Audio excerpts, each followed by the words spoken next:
Hello and welcome to Heartlight Vedic Astrology. Today I'm going to talk about Saraswati Yoga, which is a combination for an artist, and this is from a Vedic astrology or Jyotish perspective.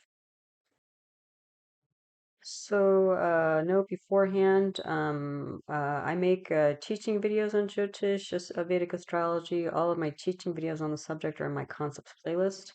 And wherever you see a double asterisk in one of my talks, it means I have a teaching video on that topic. The videos I would suggest watching, with this one are, or even before this one, are North, South, East Indian style charts, Introduction to Navigating a Birth Chart, the Lagna, also known as the Ascendant, Rising Sign, or First House, Symbolism. I have a whole playlist on symbolism of planets or grahas, and the ones I would look at for today are Jupiter, Mercury, and Venus. Um, Also, I'm starting, this is only the second video in the series, but I have a short playlist right now of other yogas, and I would also look at the Parivartana yoga or exchange of houses video. That'll all be helpful for today. All right, so what is Saraswati yoga? Well, let's talk about yoga first. So, what is a yoga? A yoga is a certain combination of planets.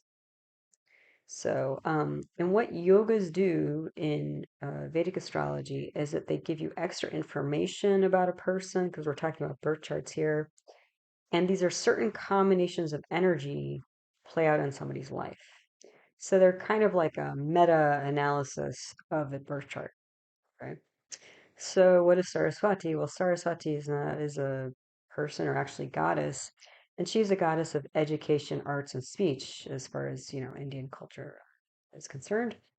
And so when you find a Saraswati yoga in somebody's chart, this is an indication that somebody is very likely an artist, writer, speaker, or creative type of person. That's usually pretty strong in their chart. Again, depending on other planets, because the Saraswati yogas we'll get into only is required with 3 planets in their placement. But if you have the rest of the planets, the other, what is it, 6 planets are very strong, this Saraswati yoga may be kind of less prominent in somebody. So you got to take the whole birth chart into context.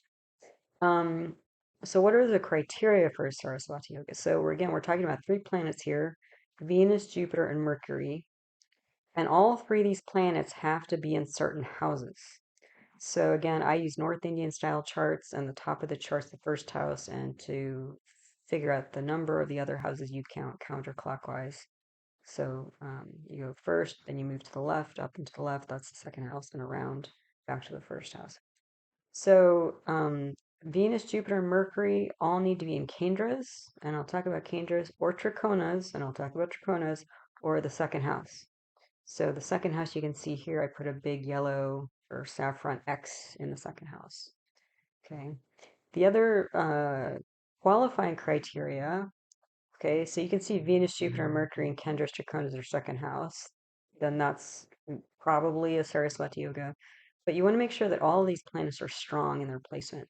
And strong meaning swa, or owning in their own house, exalted, or digbala, or directional strength. And again, I have videos on what exaltation means and digbala means, directional strength means.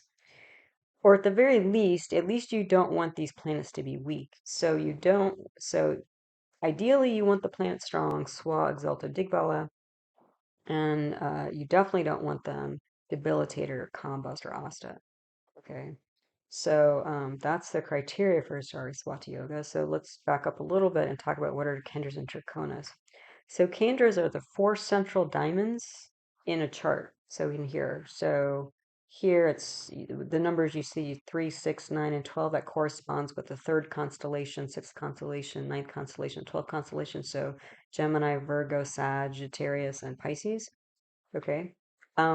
Those 4 central diamonds um, are at the top, the first house, and again, counting backwards, the fourth house, counting down, seventh house, and then the last one, the 10th house. Those 4 diamonds really signify the central kind of core of somebody. And so when you have planets placed in those 4 diamonds, it tells you that that planetary energy is pretty important and strong or prominent or identify, like very individualistically identifying for them. Okay. So that's why like you want this Venus, Jupiter, and Mercury ideally in a Kendra because it's sort of like a core talent or aspect, quality that somebody has, characteristics of that person that's kind of identifying for them. Now, the Triconas are three houses that make up a triangle with the Lagna, so again, the first house. And the Kendras I marked with a purple square, purple X, so you can see purple, four purple X's in the four central diamonds here. Then the Triconas, you can see there are three green X's, and those mark the Triconas. So note that the Lagna is both a Kendra and a Tricona. Okay. So what is a Tricona? So these three houses, which are the first house, the fifth house, and the ninth house, that make up this triangle. And they're important because trichonas are also called dharmasthanas. Dharma means a kind of duty. It's loosely translated as duty or kind of purpose, mission in life. And sthana means house. So a trichona is a house of duty. So if you have planets in your trichonas, those planets are indicating or pointing towards somebody's duty in life. So this isn't just, again, kind of romantically, you can think of blessing of Saraswati goddess to have talent in art, writing, speaking, or creativity generally. But especially if these planets are in trichonas, it's actually your duty or part of your mission in life, part of your duty in life. The reason why you've been given this gift is to use it essentially for good purposes, I assume, especially since it's coming from Saraswati. She's a benefic goddess. Um, yeah. And then why the second house? That might seem a little bit random, but the second house is actually the house that represents speech and oration. So especially because Saraswati is the goddess of speech, besides education and arts. There you go. And again, education might seem a little bit kind of more intellectual, but to become an artist, I mean, some people are just naturally gifted. They're like, savants or something. They just sort of come out of the womb doing their thing, playing guitar or whatever they do. But a lot of people have to practice and they have to learn their art and learn their craft and refine it over time.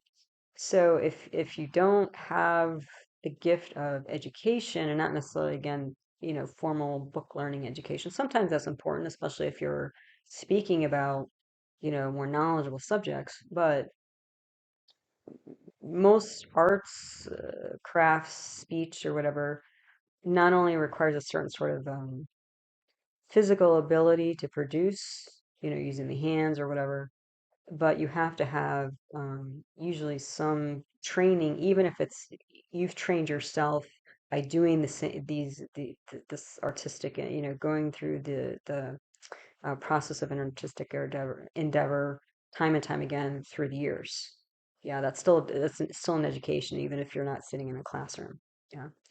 So again, if we put this all together, why are these planets and houses important? Well, Venus again represents the arts, creativity, and emotion, so expression. Jupiter represents things like oration, speaking, publishing, and Mercury represents things like communication and writing. Kendras again, the central makeup of the person, Trichonas, the houses of duty, and the second house, speech and oration. All right, so that's Saraswati Yoga, how to identify it and why it makes sense that it is the way it is. So there you go. So I actually realized I thought I was done with this talk and realized that I didn't go through this chart. So I was halfway done with uploading it onto YouTube. So anyway, there might be a little bit of a skip or a change in the volume and stuff like that. Anyway, sorry for that, but I thought it was important to stop all that and go back and at least add more information to the slide. So the thing I didn't go through was actually the chart. Right. Um, so if we were looking at a chart like this, we do have Jupiter in the second house, which is good. We do have Venus in Kendra, that's good.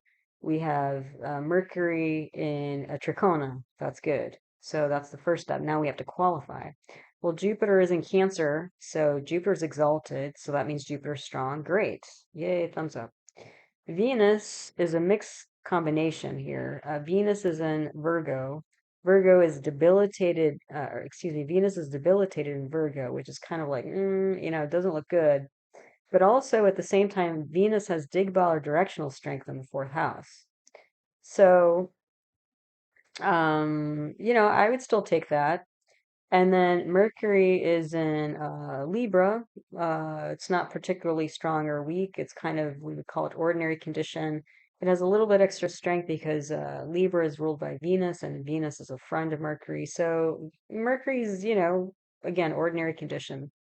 The thing though is that, so just by this, probably there's a Saraswati yoga. And especially because of Jupiter so strong, I would guess that this person is a very adept speaker, maybe even a singer, that sort of thing. The thing though is that we don't have the other planets here to um, confirm or whatever. Because if you have a bunch of malefics on one of these three planets, that it might take it down a bit. Or again, it might overshadow this combination. The other thing I didn't mention is because Venus is in a sign ruled by Mercury and Mercury's in a sign ruled by Venus, we have actually two yogas going on at the same time. So we have the Saraswati yoga and we have a Parivartana yoga. So we have an exchange of houses here between Venus and Mercury. So especially with the Parivartana, that basically will make all three planets strong because Jupiter is still exalted in the second house, being Cancer. Venus, again, you can swap with your eyes, Venus and Mercury here. Mercury, with the Parivartana, Mercury will be in its own sign in Virgo in the fourth house, and Venus will be in its own sign in Libra in the fifth house. So that's a mega Saraswati yoga, actually. So again, you always have to, layer these meanings and integrate these meanings and integrate the planets and placements or whatever. But so almost regardless of what other planets are here, where the other planets land, because again, the other six planets, most of them are malefics. The only one that would not be a malefic is the moon if it's well placed and it's strong. Um, with this kind of combination, this person definitely has a Saraswati, almost regardless of where the other planets land. So there you go.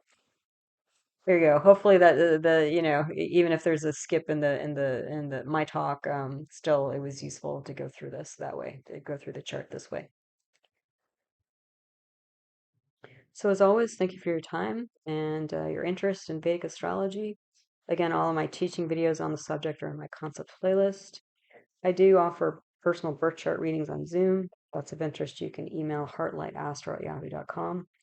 I do have another YouTube channel on natural medicine, and that channel includes videos on things like Ayurveda and yoga, so other Vedic arts, as well as other paradigms of natural medicine like homeopathy and naturopathic medicine. And the name of that YouTube channel is Nature Source Care, so that may be helpful to you as well.